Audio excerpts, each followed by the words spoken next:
everybody, and welcome back to Movie Files. Elliot here with a brand new movie review, and this time it is for the 2019 version of The Lion King, directed by Jon Favreau. Now, I am going to jump into my positives, my negatives, and then at the end of this video, give you my overall thoughts on the film and share with you all my score. But before I get into all those details, I want to welcome all those that are new to Movie Files. If you haven't already, do us a favor, hit that subscribe button, and make sure you hit that notification bell so you can stay up to date with our latest movie reviews, TV reviews, trailer reactions, unboxing videos, and giveaways. And speaking of giveaways, we have a giveaway going on right now for Shazam. So I'm going to leave that link in the description below. Make sure you check out that video, see how you can win. But with that being out of the way, let's get into this review for The Lion King. So before I get into my positives here, I want to make a couple of disclaimers. Number one, if you all saw our review that we did for Aladdin, I had mentioned that I am not necessarily the biggest fan of the Disney animated movies. I watched them growing up, but they really didn't hit home for me personally. So going into these remakes, I'm not one of those diehard fans,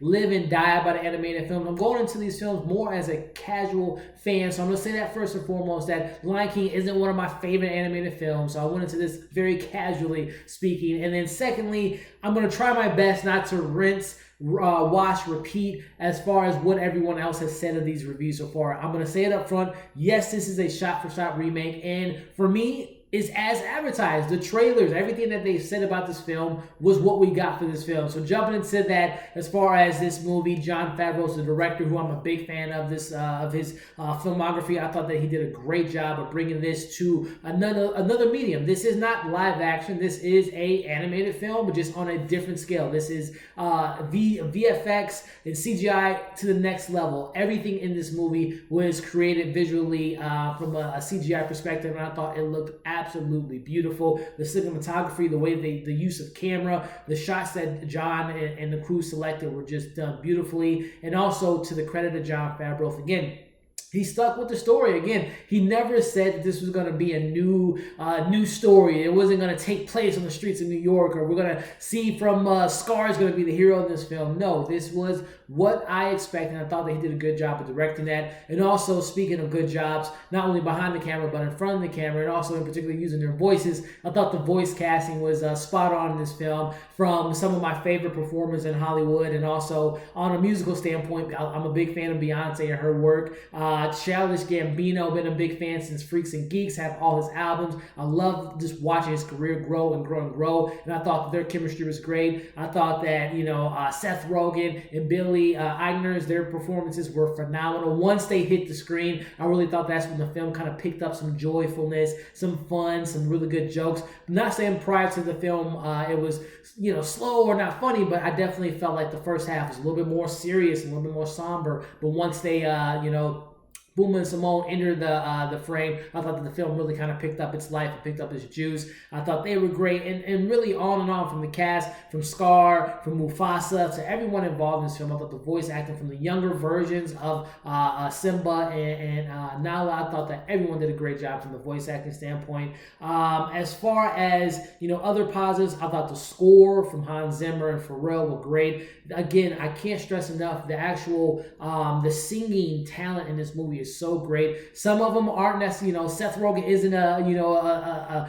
top charting artist, but I thought that, the people that weren't necessarily singers did a good job. And then again, hearing Childish Gambino, hearing Beyonce collaborate, vocally was just phenomenal. So jumping into some of the negatives, there were moments in the film that, it was close to 2 hours. I thought they could have slimmed down. Some stuff wasn't really necessary for me. Some shots, some things that were just kind of lingered on, didn't really necessarily have to be there. But I would say probably the biggest thing for me is, yes, it was photorealism. It looked real. The way they shot this film looks like a National Geographic movie, and you're not hearing a human, POV or narration of what's going on. You're actually hearing the animals. But I thought that the animals, they were so real that it kind of took me out of some of the emotional beats, because it didn't have that emotional connection. The eyes and the emotions of the animals weren't really there as you would get with a human character or a live action character. But that was probably the biggest thing for me as far as negatives. But wrapping up this this review. Again, I thought this film was as advertised. This was a Disney remake of the 94 version of Lion King, and I thought that they delivered on that front. Again, some of the story points don't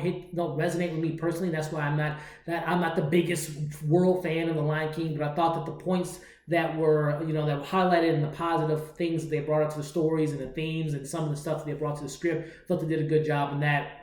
And even though I wasn't emotionally connected to some of those scenes that require some emotional resonance with the audience, I still enjoyed this film. Again, I'm giving this a 4 out of 5. A really great remake of this film. Again, I know the film's gotten some really bad reviews so far from the critics. A lot of people are bashing it because it is a shot-for-shot remake, and they love the original, but they don't like this. Again, I'm not here to judge people other reviews, but I'm here to give you mine, which again, I'm giving this a 4 out of 5. I recommend you checking this out. I will say, if you are a fan of this film, and the 94 animated film, and you are expecting a shot-for-shot remake, I think you're going to enjoy this. But if you're on the other side of the camp and you're looking for something new, maybe like the Disney, Lion King, the musical, where I know they kind of switched up some things, then you might not like the film because they really don't do anything different than what you get in the animated film. So there you have it. That's my thoughts on the film. Let me know in the comments what you thought about the Lion King. Are you one of those people that were happy that they didn't change anything, or did you want to see a drastic change? And what do you hope to see in the future remakes of these live action movies, whether it be Mulan, whether it be The Little Mermaid, and so on and so forth. So let me know in the comments.